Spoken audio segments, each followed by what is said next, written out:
Good morning, it's Barbara. I don't think it's very gorgeous out, but I'm going anyway. It's not raining.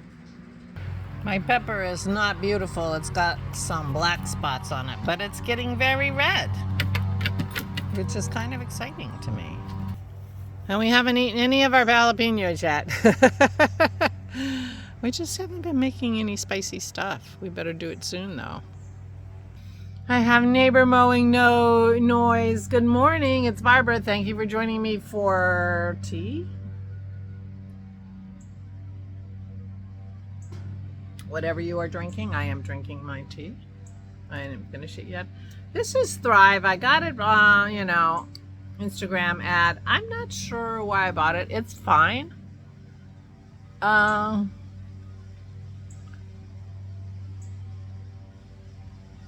And it feels comfortable on my lips, so why not?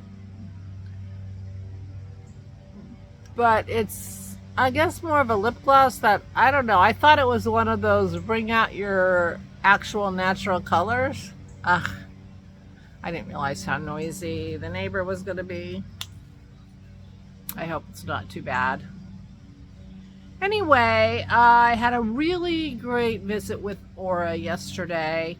The problems with visiting Aura is neither of us do anything. So, there's not a lot to talk about. And if there's not an activity going on at her place that we can kind of join into, we bore each other. So I took one of her logs yesterday from 2009. Aura, when she retired, they did some traveling. They had a motorhome, and she started keeping logs. She calls them logs, and they are a big daily calendar, that had a column for each day of the week. For a column for each day of the week. And she would just write whatever was going on that day. It wasn't a diary of thoughts and feelings. It wasn't, there were occasional things about what the kids were doing, but anyway, she kept a log for 30 years, 28 years, something like that. She stopped writing her logs right around the time that Garland passed, which was in 2020. And anyway, when she was here, she would sit in her chair and start reading her logs, and her memory was terrible, so she would read the same log over and over again, and she read it out loud sometimes. I canned 15 quarts of peaches and made 7 peach pies and that kind of thing. So I took over her 2009 log and we read her log. She read it for a little while and then she was having trouble reading it. So I read it to her. And a lot of things happened in 2009. Well, I've only gotten to the middle of March. But, Obama was inaugurated. And Garland got a pacemaker put in, and Kim visited. Anyway, so it was just really fun, and she really enjoyed it, and I enjoyed it too, figuring out her codes. Like, she would just put coffee, and I'm like, well, she drinks coffee all the time, and it finally dawned on me. That was coffee at the clubhouse with the coffee clutch. That wasn't just drinking coffee. And, we still haven't figured out what DM stands for.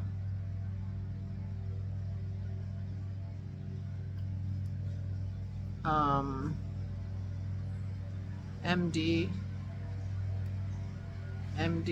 WD. I thought maybe it was WD. And Dennis thought she goes to WD, and Dennis thought maybe it was Winn-Dixie. So I don't know. I'll ask her if she thinks that's true, because they often went to Publix, which was their local grocery store. But anyway, it was fun, and we sat there and we went outside. I got there, and she was sitting by the people who were just passing out watercolor paints and things to paint on and stuff. but she was sitting sort of away from them, but in the same room, and she was not interested in painting. She was going to watch. But I came and I took her outside, and we read her log, and it was really fun. She really enjoyed it, and we did that until everybody else came outside, and they were going to, you know, do some activities outside until the ice cream came. So I left her in the hands of the game players and put a mark, you know, put the ribbon where we were, and I put the book on her dresser. Oh, and it's the first year we went to Nag's Head as a family. We did that starting in 2009, and last year was the first year we stopped. So we did it for a long time. And so Kim is organizing it, and we're going to the Four Horsemen, and it costs $600, and you know, that kind of stuff. It brings back all kinds of wonderful memories.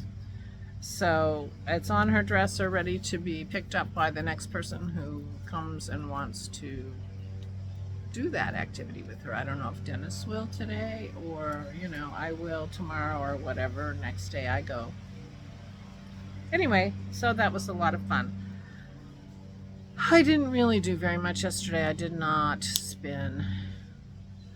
But I ended up watching a show that was really interesting called You Can't Ask That. It's on Netflix. It's an Australian TV show. And it has groups of people, and they're just interviewing different groups of people, sort of categorized in different ways. And apparently, like, their audience sends in questions, and they ask them the questions. And the categories were very interesting.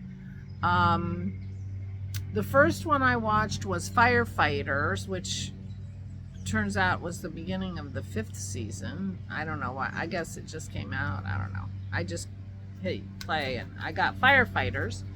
And this was not that long after the really huge fires that they had in Australia, although they have fires every year, but just the devastating, horrible, devastating fires. You know, just ask them questions about, you know, how does it feel to be out fighting a fire when your house is probably in danger too, and you know, things like that. The last one was Are You a Hero? Which is interesting because and they all said no, they weren't heroes, but there were heroes. You know, it was their job that they could do and help their community, and you know, none of them thought of themselves as heroes. And it reminded me, I read somewhere that there are a hugely bigger number of fatalities among firefighters in the United States than there are, and I think this was comparing to the UK, the article that I read, that American firefighters were far more likely to die fighting fires than firefighters in the UK.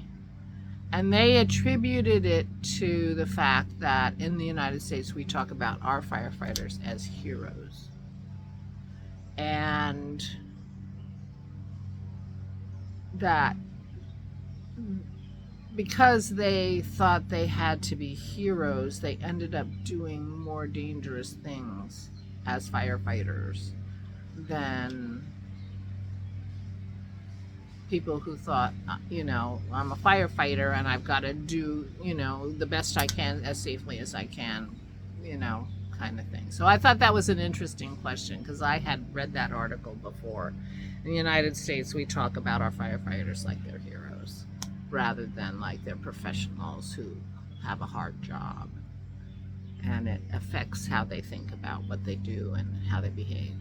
And I've always thought that was interesting. But anyway, so the ones I watched last night were firefighters, small people, polyamorous people. In other words, they were in relationships with multiple different people.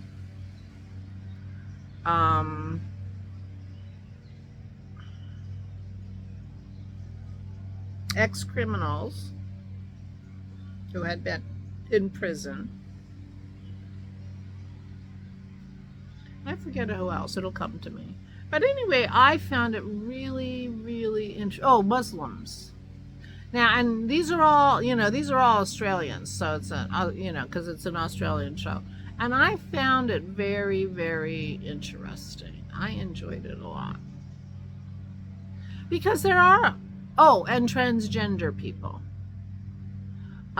Because there are a lot of, I guess I watched 6.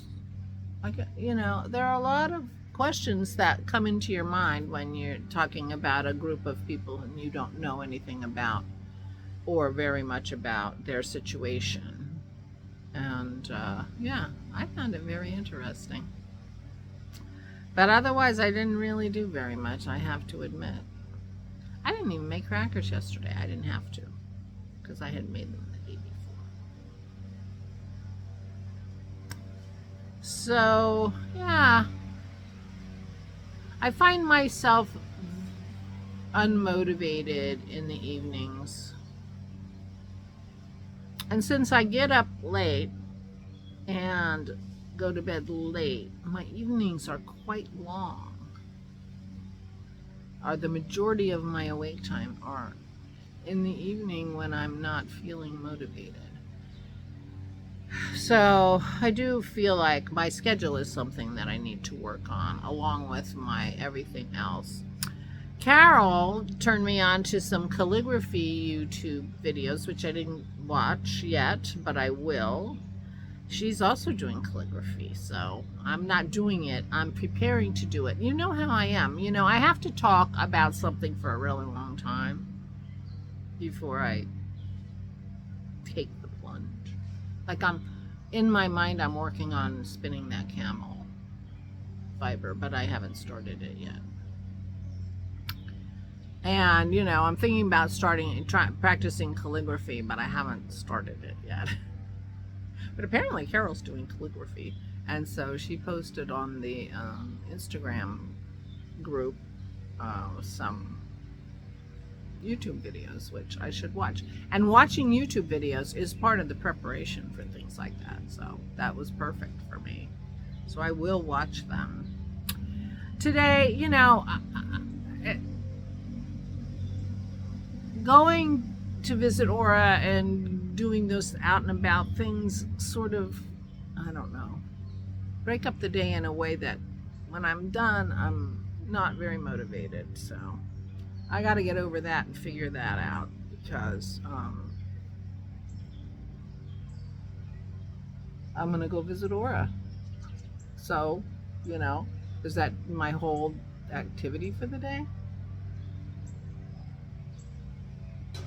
So I have things to work out, which I told you yesterday. And, the problem is that, I talk to myself, I think about things, and then I tell you what I'm thinking. And so you get on the long, boring ride of me preparing to do something. But it is my intention when I go inside to actually do the work I said I needed to do yesterday. I still need to do it because I didn't do it yesterday, and my plan is to do it, but we'll see tomorrow.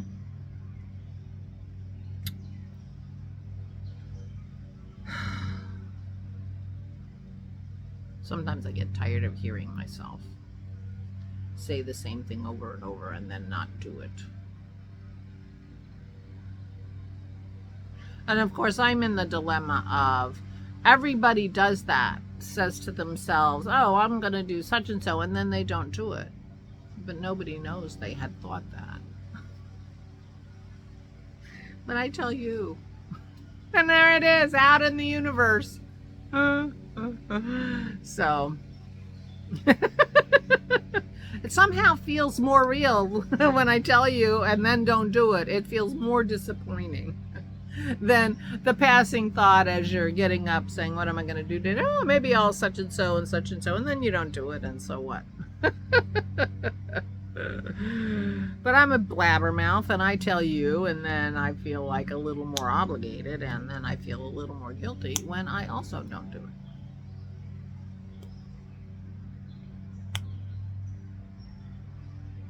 But it's funny because I had in the past, and I've told you this, I was talking to Dennis and saying, you know, I do come across all kinds of people who are journaling, and that is good for them to journal, and you know, it's part of their self-care. And you know, I said to Dennis, oh, you should journal. I should journal, you know, I really, you know, and I've got journals, I have books, you know, with good intentions with 3 pages written on, you know, that kind of thing. I said I should journal, and Dennis looked at me like, you mean like do a daily vlog? I'm like, oh yeah. The problem with my vlogs is that I can sit down with Aura and we can go through, and yesterday in an hour we went from January 1st to the middle of March. If I was doing that with my vlogs, I'd get from January 1st to January 4th in an hour. So it's not quite the same, but yes, it is kind of the same.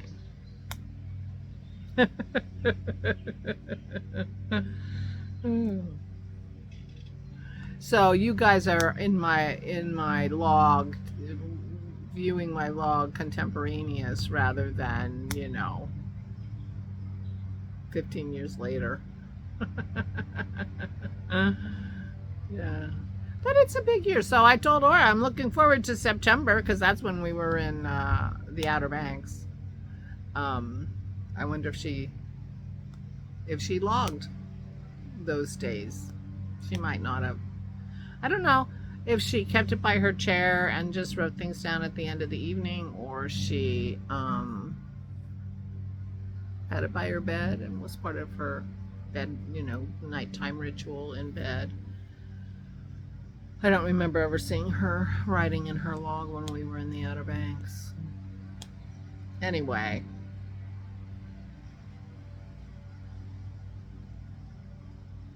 that's it.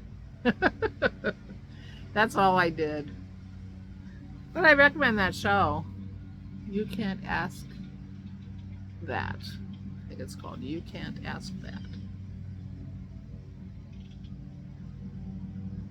The little people were not agreed on what they wanted other non-little people to call them. Small people, little people, short people, midgets, dwarfs. They did not agree on that. And but most of them said you can really call me anything if you say it with a smile. So yeah, interesting. All right, I'm going now that Dave is busy doing his lawn, and it's been a lot of time and I don't have my glasses on, so I'm gonna go. Please take good care of yourselves. Please, please, please stay safe and stay sane.